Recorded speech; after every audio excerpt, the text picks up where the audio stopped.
one of the top 5 players in all of football. And then on the back end, you have Jalen Ramsey, who's playing unbelievable football right now at the cornerback position. So he has his work cut out for him. But if I'm Tua, Skip, the biggest thing for me is to get out of this game healthy, because we haven't seen a guy have this kind of injury. It was just, if I'm not mistaken, Skip, it might have been a year ago, maybe a little less than a year ago, that he suffered this catastrophic injury. And here he is already back starting in an NFL game. So I expect for you to see the accuracy, even though he had the injury, that forced the Dolphins to take this young man with the 5th pick in the draft. I expect him to do that. He has an extra week. This tells me, Skip, no matter what, they were going to Tua week 7, week 8, no matter how good or how bad Ryan Fitzpatrick was playing, because I thought Fitz was playing well enough to maintain this job, especially over the last 3 weeks. But Brian Flores says, no, we have a plan. This kid, we took this kid with the 5th pick. He's our future. And maybe not this year. Maybe we don't win the division because we inserted him. But moving forward, we believe this is the best thing for the football team. So I expect the accuracy that I saw at Alabama throughout his college career to be on full display. And so if he can come out this game healthy, you'll see, Skip, you'll leave this game says, okay, I know why they drafted him with the 5th pick. I know why Brian Flores inserting him into the starting lineup. He will show you the skill set which made him so highly thought of. Shannon. Yes. Your man Tua is in a tough spot this Sunday. He is. I do not envy this spot he finds himself thrown into, because the young man taken 1 pick later, named Justin Herbert, has been shockingly sensational so far. He has. I didn't see it coming. You didn't see it coming. No. A lot of people didn't see it coming. Justin Herbert is averaging 308 passing yards a game. That's 3rd best in the league. He's 12 touchdowns to only 3 interceptions. And he's played biggest against the best, because against Brady, they leaped out to a 24-7 lead at Tampa, and he had a QBR of 88 and made 2 big throws for touchdowns of 53 and 72 yards. And then against Mahomes, he had a 78 QBR, not bad. Took them to the wire. And then against Breeze, he had a 72 QBR. So against the best of the best, he was He played his best. Pretty best, yeah. Mm-hmm. And that just heaps pressure on Tua, as did, ironically and shockingly, Fitzmagic, because Ryan Fitzpatrick just won 3 of his last 4 starts. And 2 of them were off-the-chart starts. Against Jacksonville, he had a QBR of 97, scale 0 to 100. And then at San Francisco, a big shocking win for the Dolphins, he had a QBR of 99.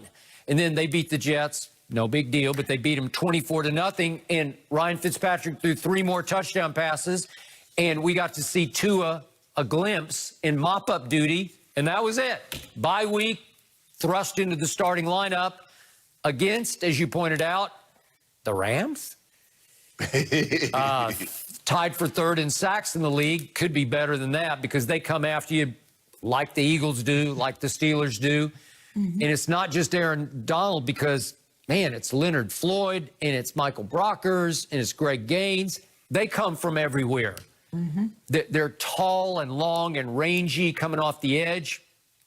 And you point out Jalen Ramsey's playing some of his best football.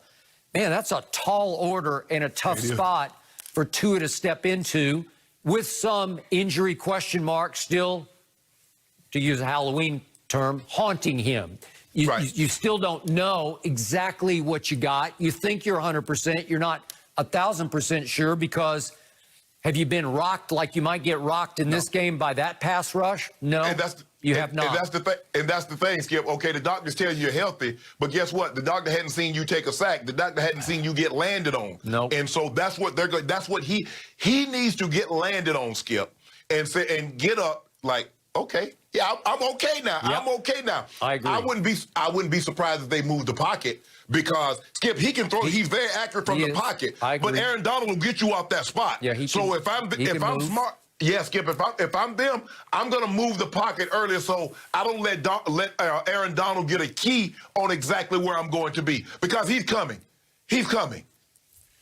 And I told you before the draft, my biggest issue with Tua, God bless him, I'm knocking on wood for him, is that reportedly he had 5 different surgeries while at Alabama. And only the last one was what you'd call career-threatening because it was the hip. But still, 5, what is Shannon Sharp, the Hall of Famer, what has he always taught me? Hurt in college, hurt in the pros, right? Yep. Okay, so you got that going against you. And then there were 3 games in his career where it just gave me a little cause to pause, where I just sat back and said, I don't know. First one was that 2018 season SEC championship game against Georgia. He just unraveled. Maybe it was because he was hurt. Maybe his knee was bothering him, but he went 10 for 25. And he threw the 2 picks, and he got replaced in the fourth quarter by Jalen Hurts, who just took the game over, and they won it 14-0 in the fourth quarter, on to the championship game. And then Tua did not play great in the championship game with 2 more interceptions, QBR 59, sort of middling. And then against LSU last year in Tuscaloosa, he put up big numbers, but he was just barely over 50% completion. I don't know. I never was as sold as you are. But when he's right, when he gets in rhythm, he is deadly accurate. Right. But then my final issue was he was throwing to an all-time track team of receivers. I know Clemson's had some receiver classes. Right. But when you had 2 go in the first round this year and 2 are definitely going to go in the first round next year, and the running back you were flipping it to is going to be a first-round pick this coming draft, my goodness. I mean, doesn't that, and obviously the offensive line's just an NFL pipeline, doesn't that make you look a little better than maybe you might be? That would scare me. Well, it definitely helps. And I think the thing is, Skip, is so he's used to throwing the talent. And I think that's what really helped Joe Burrow, is that when you look at it, Skip, you look at what he was throwing to, Clyde Edwards-Helaire, those 2 receivers, Jordan Jefferson, Jamar they're Chase. very good. And you look at Marshall. Marshall has averaged 2 touchdowns receiving every game he's played this year, and he returned. I think that the biggest thing for me, the only concern that I've ever had with Tua, Skip, was injury.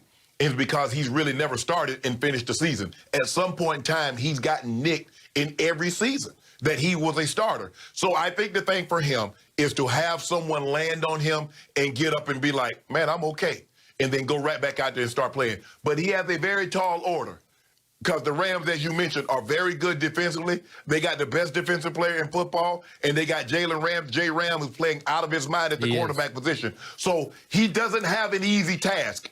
Yep. But Brian Flores says, look, if we drafted you because we believe you're going to be the future. So you can't duck and dodge talent. You can't duck and dodge. Well, the Rams will start him the following week when it's a less formidable opponent. No, they're going to put him in there against the fire, and if he's what we think he is, he'll be just fine. Okay, so just to wrap this up, and I don't want to jinx the kid, but just to reiterate for those who have forgotten, at Alabama, broken left index finger on his throwing hand, required surgery. He had a knee sprain that I think required a scope, reportedly. Then he had the 2 ankle sprains that required that tightrope surgery on either, on both ankles. And then, of course, as we know, dislocated right hip with a wall fracture in the hip. Not great. And I hope he will stay healthy, but I don't love his chances this Sunday, because this is a tall order to start your career against. Yep, Barry. Yeah, I'm rooting for Tua. I'm crossing my fingers, as you said, for a healthy debut and a strong debut. Now, this Rams-Dolphins feature in this week's free-to-play Super 6 contest, Terry Bradshaw is putting a